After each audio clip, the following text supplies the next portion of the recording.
Maka dekat sekitar Dome of Rock itu Nabi SAW mendirikan solat dengan seluruh para Nabi. Bilangan Nabi mengikut para ulama adalah 124,000 orang.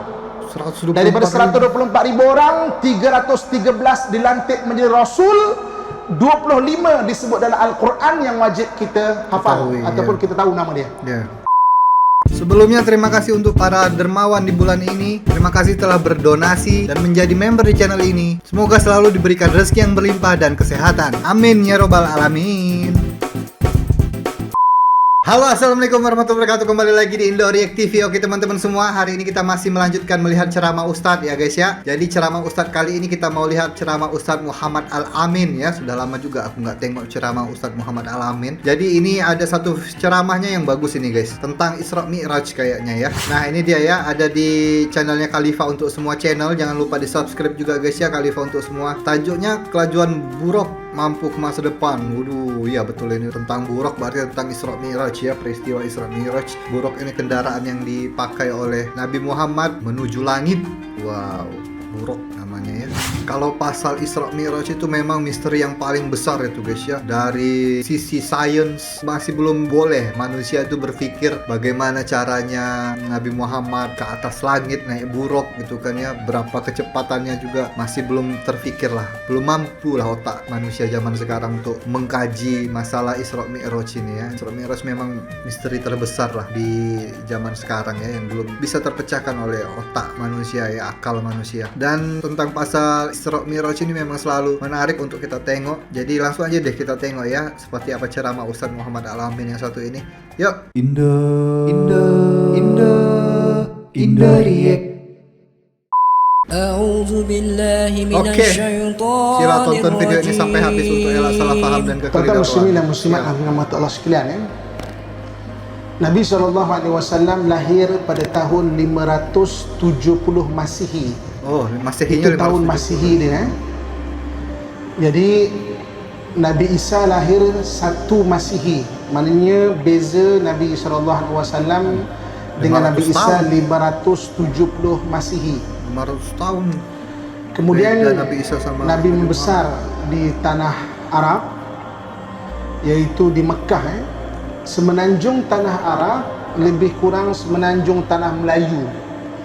Untuk kita mudah faham secara geografi dia, Mekah ni macam Kuala Lumpur. Mekah ni macam Kuala Lumpur Nak senang faham secara geografi dia Jadi bawah Kuala Lumpur ni Johor kan, bawah Johor, selatan Johor. Jadi selatan daripada Mekah ni adalah Yaman. So turun bawah tu adalah Yaman. Madinah ni mana? Madinah ni atas. Macam kalau kita ni Kedah lah Madinah ni Kedah bahagian atas. Ya, faham. Okey. Jerusalem ni mana atas lagi, Bangkok. Jadi kalau nak senang faham secara geografi dia, semenanjung tanah Arab ni macam semenanjung tanah Melayu kita. So Mekah adalah Kuala Lumpur. Jadi Nabi dia lahir di Mekah. Di mana betul-betul di tengah lah, ataupun di bandar tengah. Bawah tu Yaman. Dalam Quran kan Allah sebut لِإِلَافِ قُرَيْشٍ إِلَافِهِمْ رِحْلَةَ الشِّتَاءِ وَالصَّيْفِ. Kebiasaan orang-orang Quraisy itu mereka pergi berdagang pada musim panas ke Yaman, pada musim sejuk ke Yaman. Berdagang. Sejuk ke bawah, ke Johor senang faham dia. Pada musim panas ke Syam atas. Ke Syam bahagian atas, ke Bangkok lah, senang faham dia. Jadi itu kawasan mereka berdagang Jadi di ketika Nabi lahir 570 Masihi di semenanjung tanah Arab, belah atas ni dikuasai oleh 2 buah kerajaan. Iaitu Rom dan juga Parsi. Kerajaan Rom bermula daripada Turki sana tu, ataupun nama dulu dia Konstantinopel. Begitu juga kerajaan Parsi. Kerajaan Parsi sekarang ni main dia dekat Iran, sepadan dengan Iraq, dekat dengan Kermanshah. Itu main dia. So atas tu ada 2 buah kerajaan besar.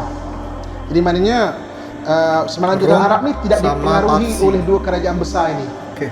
Atas ni Dua kerajaan besar, Rom dan juga Parsi. Bagi dua kerajaan besar ni ada dua laluan besar dunia pula. Ada dua laluan besar dunia pula. Satu Silk Road. Silk Road, ya. Satu Silk Road, laluan sutera. Sutra, ya. Bermula daripada Xi'an, Afghanistan, Bukhara, Samarkand, Khiva. Daripada Khiva pecah dua, Rom dan juga Parsi. Kan? Silk Road. Dan laluan laut Spice Road, laluan rempah. Laluan rempah ni daripada Guangzhou lah kalau sekarang ni Guangzhou belah melalui kita ni semenanjung maknanya tanah Nusantara ni, Goa India pecah dua, Rom dan juga Parsi. Jadi itu ketika Nabi SAW lahir, ada dua kerajaan besar dan ada dua laluan besar dunia. Okay. So jadi Nabi lahir pada 570 Masihi. Ketika itu di Nusantara ni tidak ada lagi kerajaan besar. Sebab kerajaan Sriwijaya pada tahun 600 Masihi. Kan? So tak ada kerajaan kecil-kecil ada. Kerajaan besar tak ada. Sriwijaya ni adalah kerajaan Melayu. Majapahit kerajaan Jawa. Sebab dulu di Nusantara ni hanya ada dua tanah saja, tanah Melayu dengan tanah Jawa. Tanah Melayu lagi besar daripada tanah Jawa. Tanah Melayu ni Sumatera, semenanjung tanah Melayu, kemudian selatan Thailand sampai kepada belah-belah Cambodia sana tu. Filipina, betul. Cambodia semua. Jadi waktu itu kita sini belum ada kerajaan besar. Okey, jadi maknanya Rasulullah SAW lahir 570 Masihi, itu apa yang ada kat dunia waktu tu. Okey. Jadi apa agama waktu tu yang ada? Baki-baki ahli kitab. Baki ahli kitab ni yang besarnya adalah orang Nasrani dan orang Yahudi. Orang Israel. Orang Nasrani berpegang dengan ajaran Nabi Isa AS. Dan kenapa mereka digelar Nasrani? Kerana Nabi Isa itu berasal daripada Nazaret. Nazaret ni dalam bahasa Arab Nasirah. Sebab itu orang Kristian dipanggil orang Nasrani, orang berasal daripada Nazares. Kalau siapa pernah buka selak Bible, kita akan jumpa Jesus of Nazareth. Maknanya Nabi Isa daripada Nazares. Itu ahli kitab. Jadi satu grup ahli kitab daripada ajaran Nabi Isa alaihissalam. Satu grup ahli kitab daripada ajaran Nabi Musa alaihissalam. Yahudi. Itu orang Yahudi. Nabi Musa ni, bila tarikhnya, Nabi Musa ni 1300 tahun sebelum Masihi. Jadi antara Nabi Musa dengan Nabi Isa 1300 tahun sebelum Masihi. Nabi Isa ke zaman Nabi kita 570 maknanya masih 570 tahun lah. Okey. Jadi membesar Nabi SAW di Mekah. Di Mekah, nak senang faham sudut geografi dia di Kuala Lumpur lah kan. Nak senang faham nak senang faham. Okey. Jadi pendekkan cerita, Nabi mendapat wahyu pada tahun 610 Masihi. 610 Masihi Nabi mendapat wahyu yang pertama. Kita dah bincang pada kelas-kelas yang lepas macam mana Nabi SAW mendapat wahyu. Dan bermula Nabi SAW mendapat wahyu, maka orang-orang Arab sekitar Mekah dan sekitarnya tak terima Nabi. Itu kelas lepas kita dah bercerita macam mana cabaran dakwah Nabi SAW. Orang baling, orang maki, orang kata macam-macam. Ahli susah kitab daripada Yahudi pula tak percaya. Berdakwah Nabi Muhammad zaman dulu, berdakwah menyebarkan Islam susah banget, dari bawah sampai dicaci maki, dibaling-baling gitu kan, dilempar-lempar. Daripada Nabi SAW sebab mereka mengharapkan Nabi akhir zaman lahir daripada Bani Israel. Nanti mereka tak percaya. Orang Nasrani lebih lembut. Sebab itu yang memberi perlindungan orang Islam banyaknya orang Nasrani. Hijrah pertama ke Habsyah. Raja Habsyah tu ahli kitab daripada Nasrani. Orang Nasrani ni dia lebih lembut lagi berbanding orang Yahudi. Mana orang Yahudi dia lebih lembut lagi. Sebab tu banyak kerajaan-kerajaan Nasrani masuk Islam. Kerajaan Mesir waktu tu, Habsyah sendiri waktu tu ada ahli kitab. Jadi waktu Nabi lahir, apa agama yang ada? Agama ahli kitab ni Nasrani dan juga Bani Israel, iaitu Yahudi. baki-baki agama nabi-nabi terdahulu, antaranya Nabi Ibrahim alaihissalam. Dia panggil Al-Hanif. Jadi di Mekah tu ada yang berpegang kepada agama Nabi Ibrahim alaihissalam. Mereka tak sembah berhala. Dan kemudian selain daripada itu adalah penyembah berhala lah. Penyembah patung, dewa-dewa dan sebagainya. Jadi tuan-tuan sekalian, bermula Nabi SAW mendapat wahyu, Nabi SAW mula ceritakan balik tentang apa yang Allah Subhanahu Wa Taala turunkan, yang telah diubah oleh ahli-ahli kitab. Sebab itu ahli kitab yang ikhlas dengar dan masuk Islam. Ahli ikhlas, ahli kitab ikhlas. Sebab itu contoh macam Raja Habsyah. Hijrah pertama pada kurang lebih pada tahun 616 Masihi ke Habsyah. Ketika itu Raja Habsyah orang Nasrani. Dia dengar kau kata ada nabi baru, apa yang nabi mau ajar? Maka ketika itu Ja'far bin Abi Talib, abangnya Sayyidina Ali, cerita. Oh, dia kata memang tak ada orang akan mengajar macam ni, memang dia nabi. Tak apa, berlindung kat kami. Sebelum Nabi berhijrah ke Madinah. Maknanya Habsyah ni bawah lah. Nak senang faham, kalau kat bawah tu lintas laut, itu Habsyah. Kalau sekarang Ethiopia ataupun lintas laut ke Batam. Ni nak senang faham tau sudut geografi dia. Lintas laut ke Batam. Daripada Johor tu ke Batam. Maknanya ke Habsyah itu. Okey. Jadi Nabi dibaling, dihina, maka macam-macam Nabi kena. Sampai pada tahun 620 Masihi. 620 Masihi, waktu itu satu kejadian yang sangat menyayat hati Nabi SAW, iaitu meninggalnya dua orang yang sangat memberi semangat kepada Nabi SAW. Satu, isterinya Sayyidatina Khadijah ya, radhiyallahu anha wa arda. Satu lagi pakciknya Abu Talib. Jadi maknanya pakcik Nabi ni Abu Talib jaga Nabi daripada kecil macam anak sendiri. Antara anak-anak Abu Talib ni antaranya Sayyidina Ali, itu kira macam adik-beradik angkat Nabi lah. Antaranya Sayyidina Ja'far bin Abu Talib. Sayyidina Ja'far ni abangnya Sayyidina Ali yang dalam peperangan meninggal dekat tanah-tanah Rom, kalau sekarang Jordan. Dia panggil Ja'far At-Tayyar sebab dalam peperangan syahid, tangannya dua-dua kena tepak. Jadi Allah gantikan dengan sayap. Dikhabarkan kepada Nabi. Nabi sedih lah, abang angkat digantikan dengan sayap ya sama Allah. Jadi kita cerita lain perang tu. Okey. Sedih sangat Nabi. Okey. Nabi dah biasa dengan kematian. Biasa. Lahir-lahir bapak tak ada. Baru nak kenal emak 4 tahun kurang lebih, mak pula meninggal. Duduk dengan atuk, baru nak manja-manja dengan atuk 6 tahun. Anak kita 6 tahun kita tahulah, bukan maksudnya ingat-ingat sangat pun. Baru nak manja-manja dengan atuk pula meninggal. Duduk dengan pakcik je. Kenapa Nabi bersedih kali ini? Nabi dah biasa dengan meninggal. Kenapa Nabi bersedih sampai tahun itu disebut sebagai Amul Huzni, tahun kesedihan? Kenapa tuan-tuan kesedihan? Kenapa? Sebab waktu tu orang Islam sedang kena pulaukan. Contoh, tak senang faham katakan kita ni duduk dekat masjid, maknanya masjid negeri ni. Siapa-siapa yang selalu datang masjid negeri ni kena pulaukan. Maksud pulau tu apa? Nak pergi kedai beli barang, orang kata, awak ahli masjid tak nak, kami tak nak jual barang dengan awak. Awak selalu pergi masjid kan? Tak, kami tak nak jual ikan kat awak. Contoh ni sakit, saya demam ni kan. Saya pergi farmasi. Bukan awak selalu pergi masjid ke? Saya tak nak jual dengan awak ubat.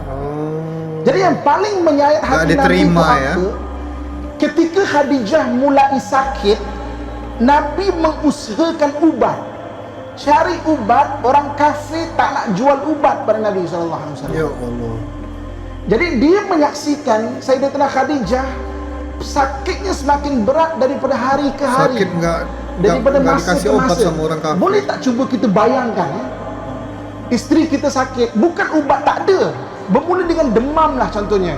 Sakit kepala, pergi farmasi, pergi klinik, orang masjid tak, kami tak jual ubat. Balik tolong picit, tak tahan. Pergi ni tolonglah beli ubat. Oh, kau ahli masjid kan, tak nak jual ubat.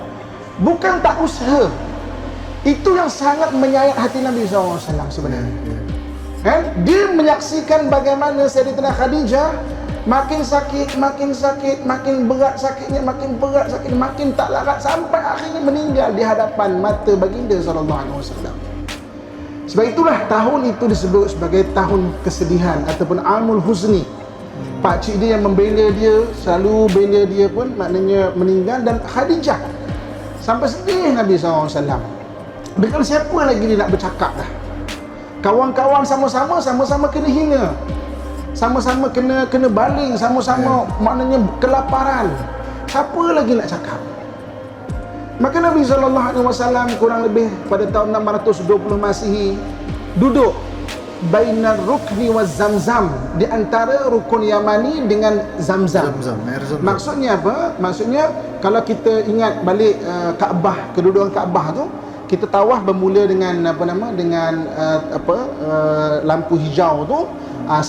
Zamzam tu dekat depan sikit situ. Jadi mana kita baru tawaf sampai rukun yang mana kita akan baca doa. Allahumma rabbana atina fid dunya hasanah wa fil akhirati hasanah wa qina adzabannar. Jadi Nabi SAW duduk baina rukni wa zamzam kat situ, duduk di situ. Maka Nabi SAW ceritakan kepada kita, atanil Jibril, datang kepada aku Jibril. Dia membawa satu tunggangan bernama Burak. Burak ni satu tunggangan yang istimewa. Asal perkataan Burak daripada birkun, iaitu kilat. Kita jumpa perkataan dalam Al-Quran dalam surah Al-Baqarah, yakadul barqu yakhtafu absarahum, hampir-hampir kilat menyambar maknanya penglihatan mereka. Jadi maknanya kilat tu laju cahaya. Satu kenderaan selaju cahaya. Setakat ni manusia tak mampu lagi buat kenderaan selaju cahaya. Betul. Walaupun teori sains ada siapa yang boleh mencipta kenderaan selaju cahaya, dia akan sampai ke masa depan. Teori ini antara teori yang belum terbukti lagi. Belum. Tapi memberi inspirasi kepada banyak pembikin filem untuk membuat filem pengembaraan masa hadapan. Maknanya Burak daripada cahaya, sudah tentu lebih laju daripada cahaya. Kita boleh buat kenderaan 5 kali bunyi, 10 kali bunyi, cahaya belum lagi. Kalau cahaya sebut belum. kelajuan cahaya ni, sebab kalaulah ini kelajuan cahaya laju, nak sampai kelajuan cahaya, jisim akan bertambah, dia akan berat, dia akan slow balik, laju, sampai Newton dan ahli lisan kata kalau berjaya kita akan sampai ke masa depan. Sebab itu banyak kisah-kisah Nabi lihat masa hadapan. Nabi dengar tapak kaki Sayyidina Bilal, itu kan masa hadapan. Nabi tengok syurga dan neraka, itu kan masa hadapan. Syurga dan neraka kan belum ada penduduk, penghuni kalau ikut maknanya kehidupan manusia ni, wallahu alam. Tapi maksudnya kan Nabi nampak benda-benda yang masa hadapan, wallahu alam. Jadi atanul Jibril, datang Jibril kepada aku dengan membawa burak. Burak ni satu binatang macam mana? Fauqal himar dunal baghal. Dia besar sikit daripada himar, kecil sikit daripada baghal. Baghal ni orang Melayu guna untuk bahasa memaki. Tapi baghal ni kacukkan antara keldai dan juga kuda. Dia besar. Dia besar sikit macam kuda, tapi bentuk dia macam keldai. Kayak kuda bersayap gitu ya, kalau ciri-cirinya yang dibagi sama Ustadz ini ya, buruk gitu. Jadi fauqal himar dunal baghal. Dia besar sikit daripada himar tapi tak sebesar baghal. Maka Nabi SAW diajak untuk peristiwa Isra dan Mi'raj. Isra daripada Masjidil Haram ke Masjid Aqsa. Mi'raj daripada Masjid Aqsa ke Sidratul Muntaha. Dia ada dua bab. Dia ada dua bahagian. Maka Allah Subhanahu wa taala menceritakan kisah ini dalam surah Isra ayat pertama. Subhanalladzi asra bi'abdihi lailan minal masjidil harami ilal masjidil aqsa. Maha suci Allah yang telah mengisrakan hambanya pada waktu malam daripada Masjidil Haram ke Masjidil Aqsa. kita cerita dulu bab ni. Okey. Maka Nabi SAW dia naik burak. Maka dia naik burak, maka bermulalah perjalanan pada waktu malam. Kan? Daripada Masjidil Haram ke Masjidil Aqsa, naik burak. Mula-mula keluar saja perjalanan tu perjalanan mukjizat, kan? Keluar saja baru Nabi perasan rupanya kota Mekah tu lembah, dan kota Mekah itu dikelilingi banyak jin-jin. Banyak jin-jin. Jadi nak senang faham, banyak kita jin. naik motor kena kejar dengan anjing. Keng kan. Kena kejar anjing. Uish, takutlah macam takut kan, kena kejar anjing. Ketika Nabi keluar maknanya nak Isra saja, jin-jin ni datang, maknanya nak menggagalkan peristiwa Isra tu. Macam nak senang faham, naik motor kena kejar anjing begitu. Mau digagalkan sama Jibril, jin-jin. kita dikejar oleh sesuatu. Maka Jibril mengajarkan kepada Nabi SAW satu kalimah pelindungan, a'udzubillah. Ataupun nanti tuan-tuan balik type ta'awuz Jibril. Ta'awuz Jibril. Maknanya a'udzubillah yang diajak oleh Jibril. A'udzu biwajhillahil karim wa bikalimatillahi tammatil lati la yujawizuhunna birrun wala fajir wa min syarri ma yanzilu minas samai wa ma ya'ruju fiha wa syarri ma dhara'a fil ardi wa ma yakhruju minha wa min fitanil laili wan nahar wa min tawarikil laili wan nahar illa tariqan yatruku bi khairin ya rahman a'udzu biwajhillahil karim. Okey, bagus kita hafal ayat ini Jadi kalau anda kata ada orang kerasukan ke, ada gangguan-gangguan ke, taklah kita takut sekali. Selain daripada bacaan ayat kursi, ta'awuz Jibril ni sangat bagus untuk dibaca. Jibril ya. Jadi type dekat YouTube dekat Google nanti type. Okay. Jadi mana sebagai knowledge review untuk kita hafal benda tu ta'awuz Jibril. Maka tersungkur segala jin-jin yang cuba mengganggu perjalanan Isra Mi'raj tu. Tersungkur lemah longlai. Sebab bacaan-bacaan mukjizat ayat Quran ke bacaan ruqyah ni dia ada gelombang yang menyakitkan benda-benda gaib ini. Sebab tu kita bacaan cukup, kenapa tak sama yang lain? Tak, dia ada gelombang dia, dan benda ni jin cerita sendiri. Kita balik nanti baca surah jin. Nabi SAW ketika dapat wahyu tahun berapa? 610 Masihi. Antara wahyu yang Nabi dapat adalah surah jin. Bagaimana jin zaman Nabi Sulaiman datang. Nabi Sulaiman ni tarikhnya bila? 950 Masihi. Jin lama banget. Maknanya lebih kurang 1600 tahun 950 Masihi. Apa kata jin yang dirakamkan dalam Al-Quran? Kul uhiya ilayya annahu istama'a nafarum minal jin faqalu inna sami'na qur'anan ajaba. Mereka berkata uhiya ilayya annahu istama'a nafarum minal jin, sekumpulan jin merasa getaran. Sama macam getaran pada tuan kita Sulaiman dulu. Getaran ini getaran sama, dendangan ini dendangan yang sama menggetarkan kita. Mana datang ini? Dia cari. Rupanya daripada Mekah rupanya. Maka dia datang jumpa Nabi SAW. Itu lagi baca surah jin. Untuk kita tengok cerita yang dirakamkan dalam Quran. Gitu. Jadi maknanya benda-benda ruqyah ni dia ada jin-jin waktu zaman Nabi Sulaiman itu merasakan getaran sama, gelombang yang sama saat Nabi Muhammad membacakan ayat jin itu ya mungkin ya. Jadi datang semua gitu. Tuh perlu dibaca tuh guys, surat itu guys. Ceritanya bagus itu kayaknya ya, kisahnya ya. Getaran yang dikenali oleh jin yang dulu udah pernah ditundukkan keseluruhannya oleh Nabi Sulaiman alaihissalam. Iya, kalau Nabi Sulaiman kan sudah gapnya itu, gap tahun itu sudah lama banget dari Nabi Sulaiman ke Nabi Muhammad kan, udah tua banget jin itu. Jadi maknanya baca ta'awuz Jibril tersungkur semua jin-jin ini. Maka Nabi SAW memulakan perjalanannya. Okey, nak senang faham tadi, semenanjung tanah Arab sama lebih kurang dengan semenanjung tanah Melayu. So daripada Kuala Lumpur nak senang faham naik ke Kedah. Naik ke Kedah maknanya naik ke Madinah. Madinah waktu tu nama dia Yathrib. Nama lama Madinah Yathrib. Jadi mana sampai Madinah, Nabi dipertunjukkan nanti akan datang perintah untuk kau berhijrah ke sini. Nabi tak ada idea untuk hijrah lagi. Tak ada pun terfikir nak berhijrah lagi. Rupanya tahun depan tu datang orang daripada Madinah ramai-ramai Islam. Nabi pun tak pernah terfikir. Nabi tu macam waktu tu macam tak ada harapan. Semua orang tak suka dia. Semua orang maknanya caci dia, semua orang maki dia, semua tak percaya pada dia.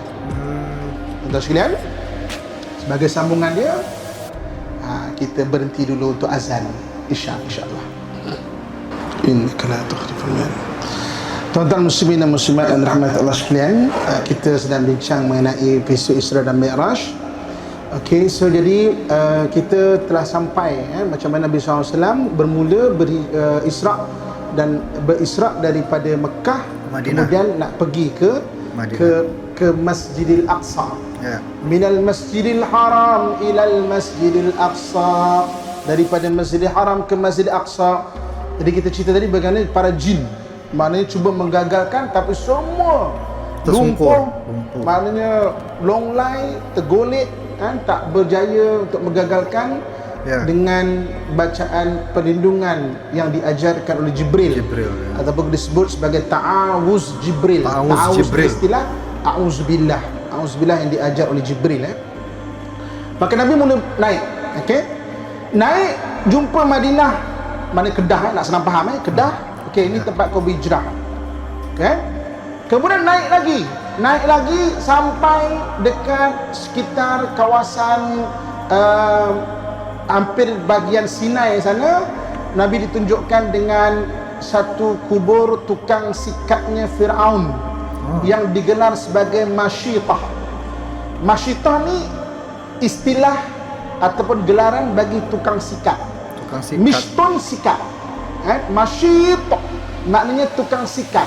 Sikat rambut maksudnya sikat perempuan, maknanya tukang dandan. Namanya siapa yang sebenar wallahu alam, digelar sebagai Masyitah, maknanya tukang sikat, tukang dandan. Jadi maknanya kenapa dia ni ketika zaman Fir'aun, dia antara orang yang beriman, orang yang dalam istana Fir'aun tapi beriman dengan Nabi Musa AS. Jadi Fir'aun bunuh dia. Nanti kita cerita detail bab Masyitah. Sambung lagi perjalanan. Saat atas lagi sampai ke, kalau sekarang ni Jericho. Jericho sekarang dekat Palestin. Maka Nabi SAW ditunjukkan kuburnya Nabi Musa AS. Kenapa ditunjukkan kubur Nabi Musa AS? Sebab ahli kitab sama ada Yahudi ataupun Nasrani, dua-dua tak tahu mana kubur Nabi Musa. Tak tahu. Kenapa? Kenapa mereka tak tahu? Kisahnya begini. Ketika Nabi Musa berjaya menyelamatkan Bani Israel daripada Fir'aun, lintas Laut Merah. Lintas Laut Merah, dia sesat selama 40 tahun di Sinai. Sebagai nak senang faham, daripada Aceh, daripada Sumatera, lintas pergi ke bahagian Perlis, naik sampai dekat kawasan selatan Thailand tu, maknanya sesat 40 tahun. Nak senang faham, sesat 40 tahun kat situ tu. Tak berjaya sampai ke Bangkok. Kerana banyak hal Bani Israel, macam-macam hal dia. 40 tahun pusing dekat Sinai. Yatihu fil ard, maknanya pusing, maknanya sesat di situ. Sampai lepas 40 tahun munajat, Allah tunjukkan macam mana nak pergi ke Baitul Maqdis. Jadi 40 tahun ni satu tempoh yang panjang. Muda-muda ikut dan muda semua dah tua-tua dah. Ada yang lahir generasi baru pun ada. Sampai dekat Jericho, Bani Israel ni kata apa? Musa, mereka dapat dengar orang dekat Jerusalem tak nak terima dia orang. Kalau sudut pun apa nak imigran banyak-banyak kat negara kita. Jadi mereka terpaksa buat keputusan untuk berperang. Kena perang, jadi maknanya barulah kita sama gagah boleh duduk sekali. Tapi apa kata Bani Israel? Allah rakamkan cerita dalam Al-Quran. Musa, idhhab anta wa rabbuka faqatila innaha huna qaidun. Engkau pergi seorang-seorang, kau berperang dengan Tuhan kau. Dah menang, panggil kami boleh tak? Oh iya, itu Bani Israel. Dah menang, panggil kami boleh tak? Jadi Musa adalah Gak fight untuk diorang dengan Fir'aun. Dan selamatkan kau, belahkan laut lagi. Iya. Kau punya hal 40 tahun sesat dekat Sinai. Kemudian nak pergi berperang, suruh seorang-seorang. Iya, Jadi bahasa nak senang faham, Nabi Musa macam bawa hati lah. Aku tak naklah, ini dah sampai sini lah. Aku punya pimpinan sampai sini je lah. Maka Nabi Musa pun keluar daripada Jericho dan hilang. Jadi tak ada seorang pun ahli kitab tahu mana makam Nabi Musa AS. Tak ada seorang pun tahu. Mereka berijtihad makam Nabi Musa. Mereka berkata adalah di satu tempat dekat Mount of Nebo. Mount of Nebo sekarang di Jordan. Jadi kalau kita pergi Jordan, versi ahli kitab Bani Israel ke ataupun orang Kristian ke, dia akan cakap Nabi Musa tu maknanya dekat Mount of Nebo. Dekat sana. Tapi kenapa Nabi ditunjukkan? Sebab diorang tak tahu. Maka Nabi sebut, aku tengok Musa tu di kuburnya sedang sembahyang. Maka ahli kitab challenge Nabi. Ya ke Muhammad? Challenge Nabi. Kalau betul, dekat macam mana bentuk Nabi Musa? Dulu tak ada gambar. Iya. Dulu tak ada gambar. Maka Nabi cerita detail macam mana rupa Nabi Musa. Rambutnya ikal mayang, orangnya agak tinggi, badannya bidangnya besar, mukanya agak keras sikit, Nabi Musa AS. Maka ahli kita kata apa?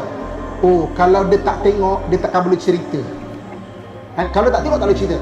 Maka di mana makam Nabi Musa? Maka Nabi SAW sebut makam Nabi Musa berada di Kuthaibil Ahmar, iaitu pergunungan merah. Maka Nabi kata, kalau aku sempat, aku hidup lagi, aku akan tunjukkan kau dekat mana makam Nabi Musa AS. Tapi Nabi SAW wafat pada 632 jadi belum ditunjukkan ya? Ataupun tahun 10 Hijrah, Nabi tak sempat. Jadi daripada hadis Nabi SAW ini, maka para sahabat cari dan mereka berijtihad. Dekat Jericho ada satu kawasan pegunungan. Pada waktu petang, ketika matahari menyimbahkan cahayanya, gunung itu berwarna kemerah-merahan. Dan di situ ada satu kubur, dan mereka berijtihad, disitulah kubur Nabi Musa AS, iaitu di Jericho, di Kuthaibil Ahmar. Jadi maknanya Nabi naik, kalau nak senang faham, nak sampai Bangkok ni, dekat Kenchanaburi tu kan, siapa biasa pergi Bangkok, Kenchanaburi tu sikit lagi, di situ. Dan kemudian Nabi SAW pun sampailah ke Baitul Maqdis ataupun Jerusalem. Senang faham maknanya Bangkok lah, nak senang faham daripada sudut geografi ni, sampai ke situ. Dan Nabi SAW menambat buraknya, iaitu di tembok bahagian tembok ratapan itu ya, bahagian barat. Tembok bahagian barat ni tembok yang Yahudi ni duduk baca tu kepala tu ada kat situ. Nabi SAW menambat burak di satu bahagian hadapan sekali. Jadi tembok itu disebut sebagai Haid Burak ataupun tembok burak. Siapa pernah pergi Palestin, biasanya akan ada masjid kecil di situ. Dan kerajaan Bani Utsmaniyah buat satu simbol, dia letakkan satu besi bulat. Maknanya ingatan Nabi menambat burak di situ. Siapa pernah pergi masjid burak di situ, maknanya itu kerajaan Bani Utsmaniyah letakkan besi itu. Dan sampai di Masjid Aqsa, Nabi SAW naik di kawasan paling tinggi. Kalau bagi versi orang Yahudi, mereka panggil tempat tu the Holy Holies, tempat paling suci bagi orang Yahudi. Kalau sekarang ni dekat Dome of Rock. Dome of Rock ni paling tinggi sebab Baitul Maqdis Jerusalem tu terletak atas bukit. Jadi maknanya paling tinggi sekali puncaknya dekat Dome of Rock itu. Maka dekat sekitar Dome of Rock itu Nabi SAW mendirikan solat dengan seluruh para nabi. Bilangan nabi mengikut para ulama adalah 124,000 orang. Daripada 124,000 orang, 313 dilantik menjadi rasul 25 disebut dalam Al-Quran yang wajib kita hafal Ketahui, ataupun kita tahu nama dia. Ya. 25 yang wajib kita tahu. Jadi seluruh roh para nabi, Nabi SAW bersemayang di situ. Dan sembahyang sama Masjid para Aqsa waktu nabi. tu, Masjid Aqsa waktu tu adalah kiblat pertama. Maknanya Nabi masuk tu, Nabi semayang betul-betul kat tengah, dekat kiblat pertama tu. Kita hari ni kalau kita pergi Mekah, kita ada rezeki kita nak dapat sembahyang dalam Kaabah. Kita nak sembahyang arah mana? Nah iya. Kalau kita sembahyang luar Kaabah, Dalamnya ya. kita sembahyang menghadap Kaabah. Ya. Kita sembahyang dalam Kaabah, kita nak ngadap Dalam ke mana? mana? Ya. Kan? Ketika Nabi SAW sembahyang, betul-betul kalau kita berrezeki nak sembahyang dalam Kaabah, kita boleh menghadap ke mana-mana pun. Jadi Nabi SAW bersemayam dengan 124,000 para Nabi 124,000. menghadap ke mana? Kalau ikut dah dalam Kaabah dah tu, boleh menghadap ke mana-mana. Tapi tengok takdir Allah kan, Nabi SAW menghadap ke arah Baitullah, kepada Baitullah. Rupa-rupanya tak lama selepas hijrah, maka arah kiblat diarahkan ke Baitullah. Jadi dulu Masjid Aqsa tu adalah arah kiblat pertama. Habis Kaabah ni apa? Kaabah untuk ibadah haji.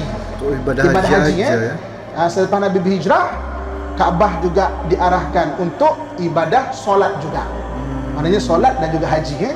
Maka Nabi mengimamkan 124,000. Aku baru tahu guys, Nabi pernah mengimamkan 124,000 Nabi ya, waktu dia mau Mi'raj itu ya. 24,000 para Nabi dekat sekitar Dome of Rock itu.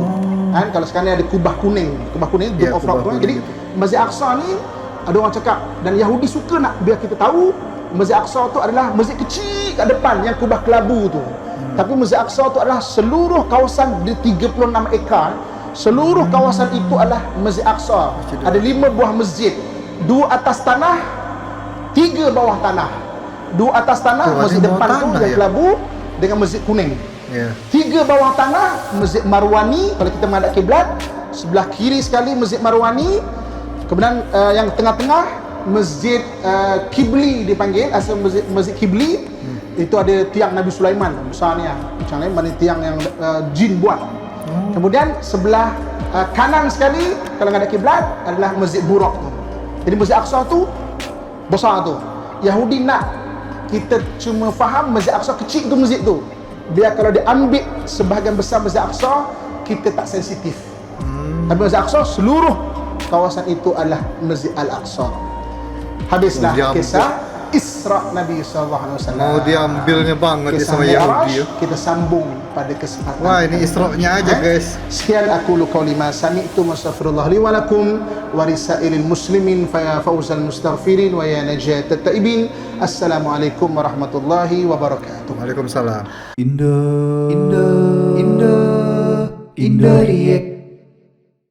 Wah, itu cuma kisah Isra-nya aja guys, Mi'rajnya belum diceritakan oleh Ustadz. Tapi banyak tadi yang cerita-cerita, kisah-kisah yang baru aku dengar guys ya. Kayak Nabi ditunjukkan makamnya Nabi Musa tadi, aku belum pernah dengar itu. Terus di mana letaknya makam Nabi Musa itu. Terus Nabi juga mengimami 124,000 Nabi tadi ya.